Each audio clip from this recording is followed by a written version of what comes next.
मध्ये आज 78व्या स्वातंत्र्य दिनानिमित्त फार महिलांमध्ये, युवकांमध्ये, युवतींमध्ये आणि शेतकऱ्यांमध्ये खास करून एक जल्लोषाचं वातावरण आम्हाला बघायला मिळतंय।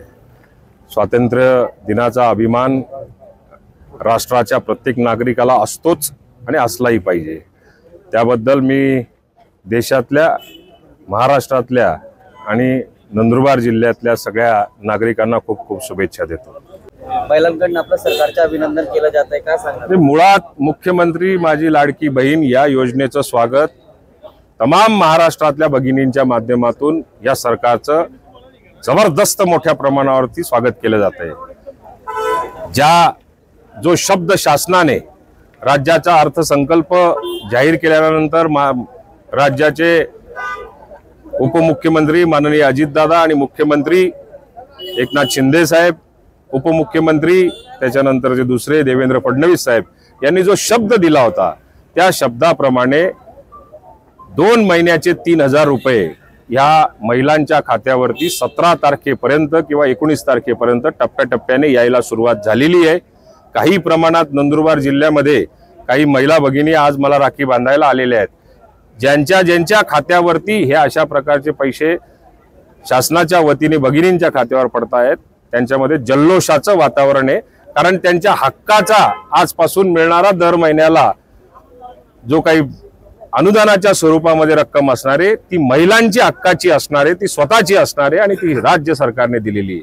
केवळ फक्त माझी लाडकी बहीण या योजनेवरती आपल्याला समाधान मिळतंय असं वाटण्याचं कारण नाही, पण 7.5 HP पर्यंत आजपर्यंत कुठल्याही शेतकऱ्याने वीज भरायचं नाही आतापर्यंत आलेलं, आणि भविष्यात 7.5 HP पर्यंतचा पंपावरचं वीज बिल हे सरकारने माफ केलेलं आहे।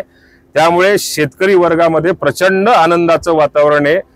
गेल्या अनेक वर्षापासून सातत्याने ज्यावेळी वीज तोडणी करण्याकरता वायरमन त्यांच्या शेतापर्यंत जायचा आणि वीज तोडली जायची, त्या जाचाला कंटाळून आज शेतकरी सुखी आणि समृद्ध होण्याचा हा एकमेव मार्ग सरकारने आज मोकळा केलेला आहे। तापी बुराई योजनेला ह्या शासनाने पहिल्यांदा एवढ्या वर्षामध्ये जवळजवळ 800 कोटीच्या सुधारित प्रशासकीय मान्यता सुधारित प्रशासकीय मान्यता दिलेली आहे।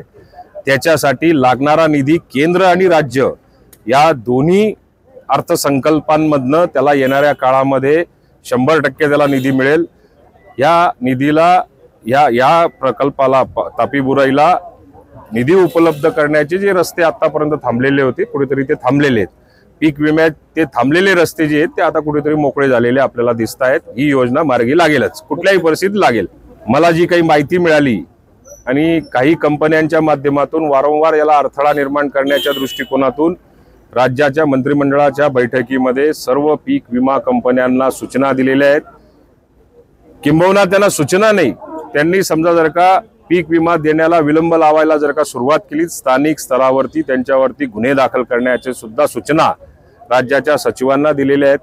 त्यामुळे मी जी काही महाराष्ट्रात आता माहिती घेतोय, काल परवापासून गेल्या 3 ते 4 दिवसापासून पीक विम्याचे पैसे टप्प्याटप्प्याने प्राधान्यक्रमाने ते आता शेतकऱ्यांच्या खात्यावरती जमा व्हायला सुरुवात झालेली आहे। युती होण्याची शक्यता आहे, याच्यामुळे सरकारला कुठेतरी फटका। आज स्वातंत्र्यासारखा आज 78 आपल्याला जयंती आपलं हे स्वातंत्र्य दिन मनवायचा आहे, अशा वेळी या प्रकाराला आपण देण्यापेक्षा आज उत्सव मनवला पाहिजे।